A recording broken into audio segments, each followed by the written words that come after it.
Ati? Ndio nikiwa kazini. Aniambia ameenda. Mpaka siku yenye tawacha pombe ndio atarudi. Oh, alikuambia anaenda mpaka ile siku taacha pombe. Yeah. Na alienda lini?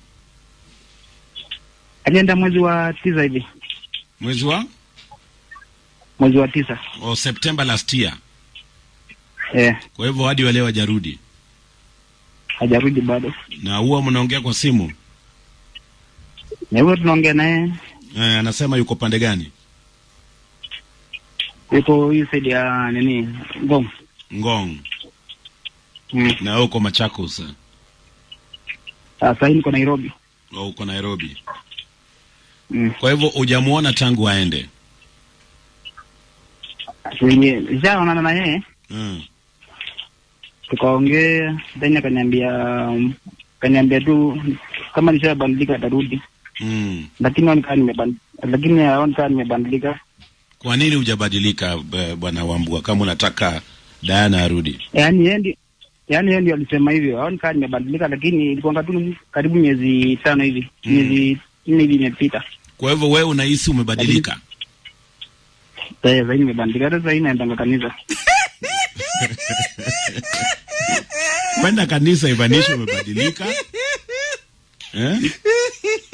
Uliacha pombe?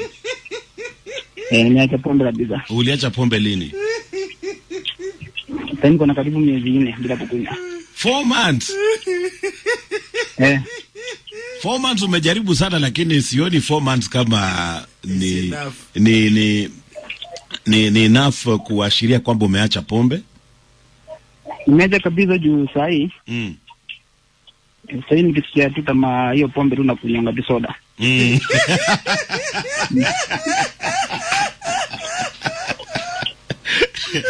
Harufu ya pombe ikikukujia unaingia kwa soda. Yeah. Are you sure bwana Wambua? Unajua lazima tu confirm kabla tupige Diana, kwa sababu Diana alisema lazima uache pombe ndiye anarudi. Sasa nimeshawacha kabisa. Na umesema pia umeokoka, unaenda kanisani. Unaenda kanisa gani? Naenda Jeshi la Wokovu. Jeshi la Wokovu. Hebu nitajie verse moja ya Biblia ambayo tayari umepata pale kutokana na kwenda kanisani. Ni James.